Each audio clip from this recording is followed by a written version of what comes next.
नमस्कार मित्रों, friendship with books channel में आपका हार्दिक स्वागत है। आज हम सामान्य अध्ययन श्रृंखला की अगली कड़ी लाए हैं। उम्मीद है यह कड़ी आपकी अपेक्षाओं को पूरा करेगी। इसमें सामान्य अध्ययन के सभी भागों को शामिल करने का प्रयास किया गया है।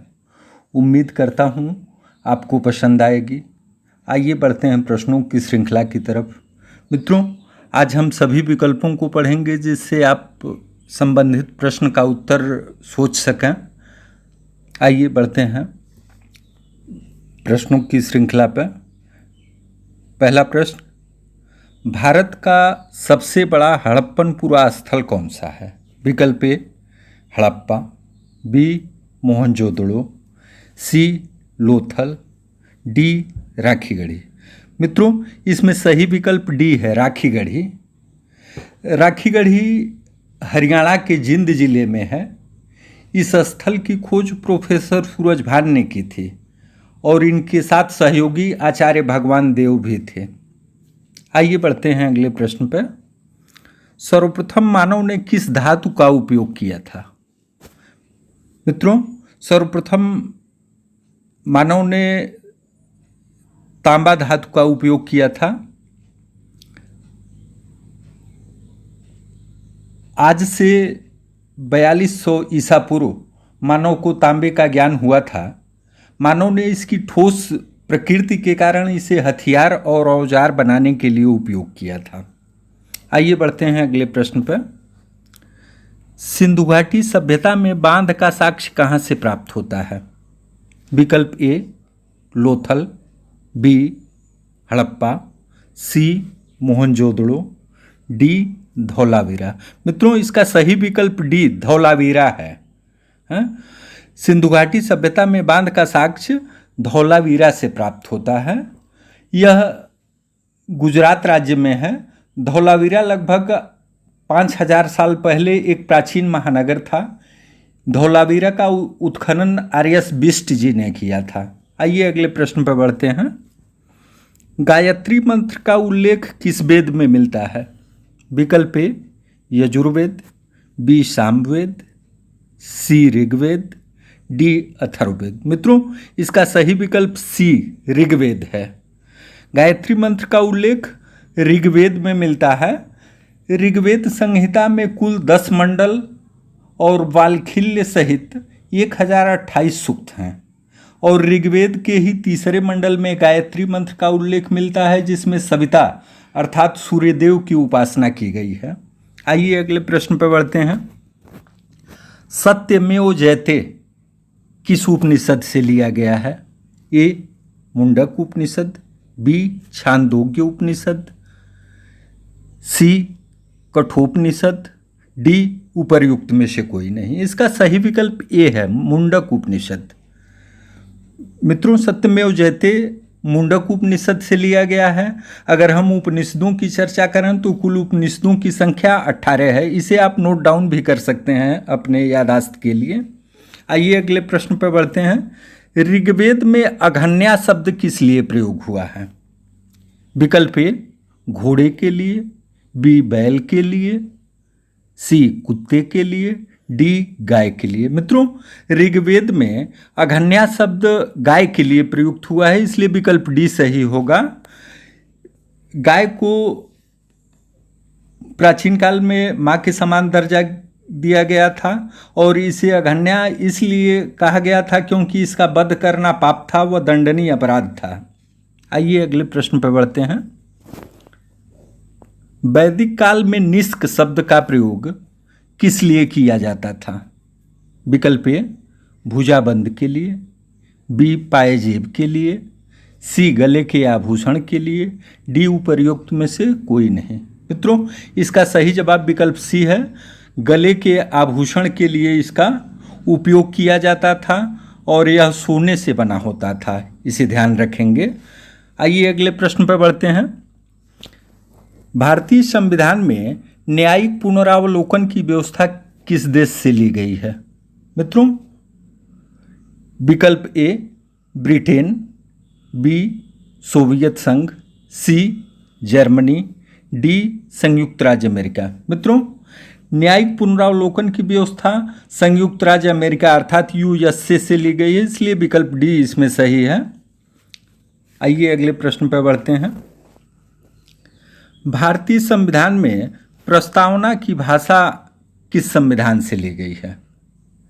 विकल्प ए जर्मनी, बी ऑस्ट्रेलिया, सी उपर्युक्त दोनों, डी उपर्युक्त में से कोई नहीं। मित्रों, इसमें सही विकल्प बी है। भारतीय संविधान में प्रस्तावना की भाषा ऑस्ट्रेलिया से ली गई है और ऑस्ट्रेलिया से कुछ और भी प्रावधान लिए गए हैं, जैसे समवर्ती सूची का प्रावधान, संसदीय विशेषाधिकार, निर्वाचित राष्ट्रपति, राष्ट्रपति पर महाभियोग की प्रक्रिया और उच्चतम न्यायालय के न्यायाधीशों को हटाने की विधि भी ऑस्ट्रेलिया के संविधान से ही ली गई है। तो भारतीय संविधान में प्रस्तावना की भाषा ऑस्ट्रेलिया के संविधान से ली गई है। आइए अगले प्रश्न पर बढ़ते हैं। जनगण मन को राष्ट्रगान के रूप में कब अपनाया गया?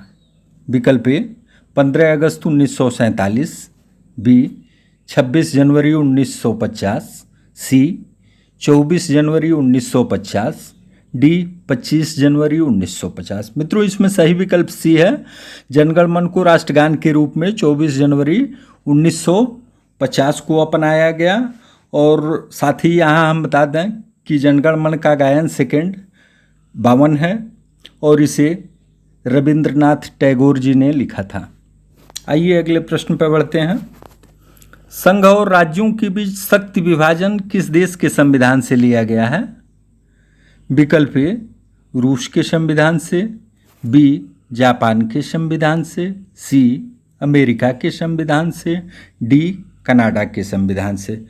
मित्रों, संघ और राज्यों के बीच शक्ति का विभाजन कनाडा के संविधान से लिया गया है और कनाडा के संविधान से कुछ और भी व्यवस्थाएं ली गई हैं भारतीय संविधान में, जिसमें अवशिष्ट शक्तियां केंद्र के पास और राज्यपाल की नियुक्ति विषयक प्रक्रिया, और इसके साथ ही साथ संघात्मक विशेषताएं भी कनाडा के ही संविधान से ली गई हैं। मित्रों, अवशिष्ट शक्तियों की थोड़ा हम चर्चा कर देंगे। अवशिष्ट शक्तियां ऐसी शक्तियां होती हैं जिनमें संघीय राज्य और समवर्ती सूची में इनका उल्लेख नहीं होता।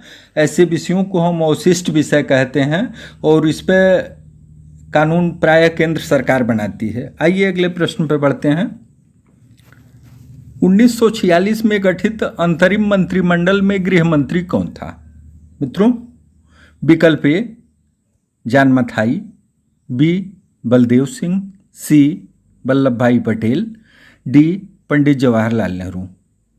मित्रों, 1946 में गठित अंतरिम मंत्रिमंडल में गृह मंत्री वल्लभ भाई पटेल जी थे, इसलिए विकल्प सी सही है, वल्लभ भाई पटेल। इनके पास गृह और सूचना प्रसारण का भी दायित्व था। आइए अगले प्रश्न पर बढ़ते हैं। संविधान की आत्मा किसे कहते हैं? मित्रों, संविधान की आत्मा जो है संविधान की प्रस्तावना को कहते हैं, इसलिए विकल्प सी इसमें सही होगा। अगर प्रस्तावना को संविधान की आत्मा कहा जाता है, जबकि अगर अनुच्छेद 32 की इसमें हम चर्चा करें जो संवैधानिक उपचारों के अधिकार से संबंधित है, तो डॉक्टर भीमराव अंबेडकर जी ने अनुच्छेद 32 को संविधान की आत्मा कहा था। आइए अगले प्रश्न पर बढ़ते हैं। राज्यसभा का पदेन सभापति कौन होता है? विकल्प ए राज्यसभा का सभापति, बी राज्यसभा के उपसभापति, सी भारत के उपराष्ट्रपति, डी राज्यसभा का वरिष्ठ सदस्य। विकल्प सी सही है। राज्यसभा का पदेन सभापति भारत के उपराष्ट्रपति होते हैं। और अगर वर्तमान में उपराष्ट्रपति की हम चर्चा करें तो वेंकैया नायडू जी हैं। उपराष्ट्रपति ही राज्यसभा का पदेन सभापति होता है। और अगर उपसभापति की चर्चा करें तो वर्तमान में हरिवंश नारायण सिंह जी राज्यसभा के उपसभापति हैं। सदन में नेता थावरचंद गहलोत जी हैं और नेता प्रतिपक्ष गुलाम नबी आज़ाद जी हैं। तो यहाँ राज्यसभा के पदेन सभापति के बारे में पूछा गया है। तो राज्यसभा का पदेन सभापति भारत का उपराष्ट्रपति होता है, और जो ही वर्तमान में उपराष्ट्रपति होता है वही राज्यसभा का पदेन सभापति होगा। अगर वर्तमान परिप्रेक्ष्य में पूछा जाए कि राज्यसभा का सभापति कौन है, तो वेंकैया नायडू जी हैं। आइए अगले प्रश्न पर बढ़ते हैं। चिल्का झील कहाँ पर है? विकल्प ए केरल, बी मणिपुर, सी उड़ीसा, डी राजस्थान। मित्रों, यहाँ विकल्प सी सही है। चिल्का झील उड़ीसा में है। अब इस झील की विशेषता हम बता दें आपको कि यह भारत की सबसे बड़ी एवं विश्व की सबसे दूसरी बड़ी झील है। इस झील की कुल लंबाई 70 किलोमीटर, चौड़ाई 30 किलोमीटर और गहराई 4.2 मीटर, जो लगभग 13.8 फीट के बराबर होता है। आइए अगले प्रश्न पर बढ़ते हैं। भोरघाट दर्रा किस स्थान पर स्थित है? विकल्प ए जम्मू कश्मीर, बी हिमाचल प्रदेश, सी महाराष्ट्र, डी गोवा। मित्रों, यहाँ विकल्प सी सही है। भोरघाट दर्रा महाराष्ट्र में स्थित है। यह मुंबई एवं पुणे को सड़क एवं रेल मार्ग से जोड़ने वाला पश्चिमी घाट का संकीर्ण द्वार है। आइए अगले प्रश्न पर बढ़ते हैं। वर्तमान में भारत में किस स्थान पर सर्वाधिक वर्षा होती है? विकल्प ए चेरापूंजी, बी मासिनराम, सी केरल, डी असम। मित्रों, यहाँ विकल्प बी सही है। वर्तमान में मासिनराम में सबसे अधिक वर्षा होती है। मासिनराम मेघालय राज्य में स्थित है। सबसे पहले चेरापूंजी में सर्वाधिक वर्षा रिकॉर्ड की गई थी, लेकिन वर्तमान में सबसे ज़्यादा वर्षा जो है मासिनराम में होती है। अगर यहीं पूछ लिया जाए कि सबसे कम वर्षा कहाँ होती है, तो सबसे कम वर्षा लेह में होती है। इसे अगर आप चाहें तो नोट डाउन कर सकते हैं अपनी जानकारी के लिए। आइए अगले प्रश्न पर बढ़ते हैं। बोकारो इस्पात संयंत्र किस राज्य में है? विकल्प ए झारखंड, बी छत्तीसगढ़, सी उत्तराखंड, डी उपर्युक्त में से कोई नहीं। इसमें विकल्प ए सही है। बोकारो इस्पात संयंत्र झारखंड में स्थित है।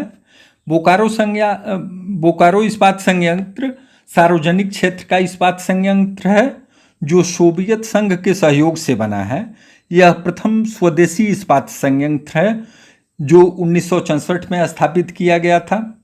आइए अगले प्रश्न पर बढ़ते हैं। भारत का सबसे लंबा आंतरिक जलमार्ग कौन सा है? विकल्प ए सादिया धुबरी जलमार्ग, बी कोल्लम कोट्टापुरम जलमार्ग, सी इलाहाबाद हल्दिया जलमार्ग, डी भांगा लखीमपुर जलमार्ग। मित्रों, इसमें विकल्प सी सही है। इलाहाबाद हल्दिया जलमार्ग भारत का सबसे लंबा आंतरिक जलमार्ग है। यह गंगा नदी के इलाहाबाद से हल्दिया तक के भाग को राष्ट्रीय जलमार्ग संख्या 1 कहा गया है। इसकी कुल लंबाई 1620 किलोमीटर है। वर्तमान में अगर हम राष्ट्रीय जलमार्गों की चर्चा करें तो इनकी संख्या 6 है। आइए अगले प्रश्न पर बढ़ते हैं। नाबार्ड का मुख्यालय कहाँ है? विकल्प ए दिल्ली, बी मुंबई, सी कोलकाता, डी मद्रास। मित्रों, नाबार्ड का मुख्यालय मुंबई में है, इसलिए सही विकल्प उत्तर बी है। नाबार्ड का मुख्यालय मुंबई में है। नाबार्ड भारत में कृषि क्षेत्र को वित्त प्रदान करने वाली सर्वोच्च संस्था है। इसकी स्थापना जुलाई 1982 में की हुई थी। अगर आप इसे याद करना चाहें तो नोट डाउन कर सकते हैं। पुनः मैं बोल देता हूं। नाबार्ड भारत में कृषि क्षेत्र को वित्त प्रदान करने वाली सर्वोच्च संस्था है। इसकी स्थापना जुलाई सन 1982 में हुई थी। अगर आप चाहें तो वीडियो को पॉज करके भी नोट कर सकते हैं। आइए अगले प्रश्न पर बढ़ते हैं। भारतीय आयोजना के इतिहास में योजना अवकाश काल कब तक था? विकल्प ए 1966 से 69, विकल्प बी 1969 से 73, विकल्प सी 1950 से 55, विकल्प डी 1958 से 70। मित्रों, इसमें विकल्प ये सही है। भारतीय आयोजना के इतिहास में योजना अवकाश काल 1966 से 69 तक था।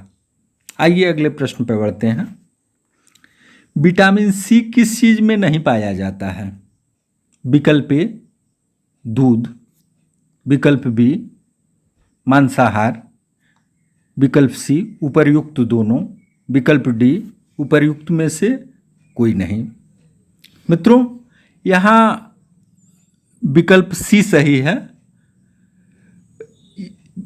ए और बी दूध और मांसाहार दोनों में ही नहीं पाया जाता है विटामिन सी। और विटामिन सी के बारे में एक तथ्य और हम आपको बता दें कि विटामिन सी मानव शरीर में संचित नहीं हो पाता है।